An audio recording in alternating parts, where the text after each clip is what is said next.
Hello, welcome to Vest Top 5. I'm your host, as always, Vest Guy. Today we're talking about Jim Carrey, a guy who people tend to forget that this guy was a big deal in the 90s and even in the early 2000s. And I guess because the trailer for Sonic came out, people are mentioning the most positive thing of that trailer being Jim Carrey. And I kind of have to agree. The design for Sonic doesn't look very good, and hopefully now that they've heard the backlash and they're going to redesign it, it will look better. But being that, Jim Carrey's back on the map, he also has a TV show on Showtime that I haven't seen called Kidding, but I've heard it has great reviews. I thought it'd be cool to go over all of his films, or at least the ones that I think are the best. Let's kick off the list with number 5, Liar Liar. This movie came out in 1996, released through Universal, and this was right after his success with movies like Dumb and Dumber, The Mask. The basic plot of this film is that Jim Carrey plays a lawyer who lies a lot. He lies not only to clients and judges, but he lies to his family. And his kid is very disappointed with the fact that he never really keeps his promises. He's divorced, and his wife is about to remarry. She's dating another guy who's played by Cary Elwes.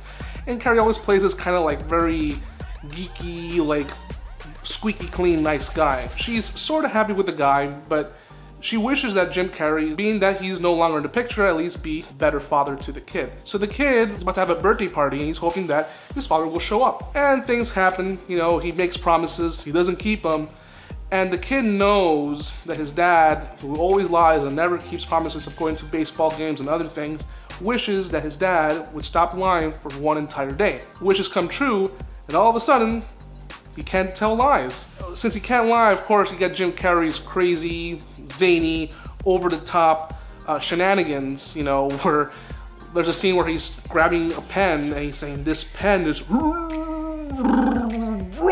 blue!" And he goes crazy and he starts writing it, and everywhere he writes red. "The pen is blue!" And he goes all crazy and shit. And I'll admit, I laugh at this movie a lot. I've seen it since I was a kid. It's probably one of his most over-the-top movies, at least where he's playing just a regular human being, even though a lot of it is it's fantasy, He can't lie. At number 4, we have another classic, and it was released in 1994, and many argue that this would probably be the movie that solidified his career as a movie star. In a sense, there's a lot of movies that made him popular, but this one, it's so popular that eventually it got a prequel that no one cares about, and a sequel that was very forgettable, and that movie is Dumb and Dumber. Dumb and Dumber has Jim Carrey and Jeff Daniels playing two idiots who are trying to return a briefcase to a woman who left it in an airport, but she intentionally left it in an airport because it was money for a ransom. Her husband has been kidnapped, so they think she just forgot the briefcase. Jim Carrey's character, Lloyd, he's so obsessed with her, he's fantasizing that he's gonna have a chance with her. Him and his buddy go to Aspen on a shagmobile, a van that's turned into a dog. So they go on this road trip in order to find her.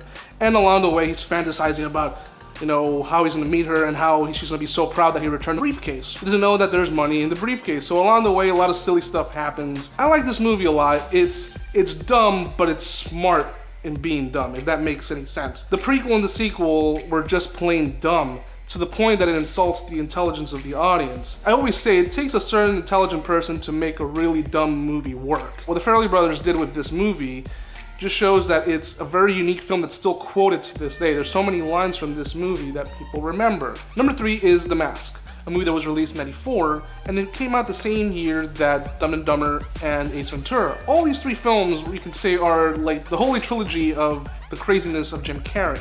But The Mask was the first one that was critically acclaimed. All the other ones got poor reviews, even though they were financial hits. This one got both. Roger Ebert really enjoyed the movie, gave it those 2 thumbs up and whatever.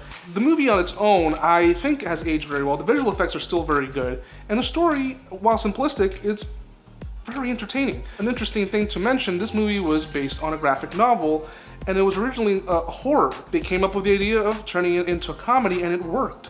I guess back then they didn't know much about the fact that this was a graphic novel and it was horror, and the internet wasn't around. So this movie, what I liked a lot about it is the fact that Stanley Ipkiss, played by Jim Carrey, he's just your average guy who can't get luck on anything. Everything just turns to shit. And he just finds a way to kind of go along with it with his crazy zany personality. And you can say it's Jim Carrey playing Jim Carrey, but what I love is once he gets the mask, he is just him times 11. You know, it's basically how would Jim Carrey be if he was turned into a cartoon. I like that the fact that every person who wears the mask is their own personality but exaggerated. Like if a villain puts it on, he becomes even more evil. Good movie, check it out. I think everyone has seen it by now. It's a classic. So number 2 is Eternal Sunshine of the Spotless Mind. So for a while, Jim Carrey was like playing with the idea of just escaping the whole comedic roles that he does. He wanted to be also known as a serious actor, a dramatic actor. A lot of actors sometimes go through this. They don't want to be typecast. And Jim Carrey went on to do the same thing. Jim Carrey tried with several projects. Some of them worked, some of them didn't. The ones that didn't are movies like The Majestic, which is not a bad movie, but when you look at it, you start thinking this movie could have been better if it was with someone else playing the lead. He did stick out like a sore thumb. Then you have Number 23, which was a horror movie, and that movie was just bad, all around. And here we have Eternal Sunshine of the Spotless Mind, a movie that is both good and perfect for Jim Carrey's personality. Jim Carrey, a lot of critics during the time complained that he is someone who is just too zany. And it takes a special director to dial down his zaniness. That's why they actually enjoyed The Mask, because when he's ultra zany, he's wearing that mask. And when he is kind of zany, he is Stanley Ipkiss, so you can actually differentiate between the two. And maybe there is some truth to that when he's playing dramatic roles, because when you watch The Majestic, he is just being so subdued that it almost feels like he's numb. Whereas in Eternal Sunshine of the Spotless Mind, there's scenes where he still has that personality that you recognize, hey, that's still Jim Carrey. But the story is basically a man who is trying to forget a woman, and he's trying to go through a procedure that will make him forget about her. Down along the way, spoilers I guess, he kind of regrets the decision and he's starting to slowly forget about her. It's a very good movie, and it showed for the first time that Jim Carrey's not just a comedic actor. He is also an actor who can play in dramatic roles. And it's not the only time he will get to do that. He did it also with, which is number 1, The Truman Show. Truman Show is a film that was actually borrowed from an episode of The Twilight Zone. Jim Carrey plays a man who has a very simple life. He goes to work, but he finds it kind of curious that people either behave strangely, he can't get a flight out of where he lives, and of course he is being recorded. There's cameras everywhere. His whole life has been documented since he was a child. Again, just like Eternal Sunshine of the Spotless Mind, while it is more of a drama, there's still funny scenes in it. Jim Carrey's character, again, is more dialed down. He still has, you know, zany scenes and stuff, but it's more like situational, like where how he reacts to the fact that he may be in a world that is observing him. All these films I really enjoy. Anyway guys, this was my top 5 Jim Carrey movies. I hope you enjoyed this list. If there's a movie that I didn't mention, maybe you like Batman Forever, or maybe you like Fun with Dick and Jane, whatever it is, let me know in the comment section down below why you think these movies are better than the ones that I mentioned on this list. Make sure also to like, subscribe, hit that bell button so you can get all the notifications on all the cool videos here on Dropping Loads. I'm Best Guy, and until next time.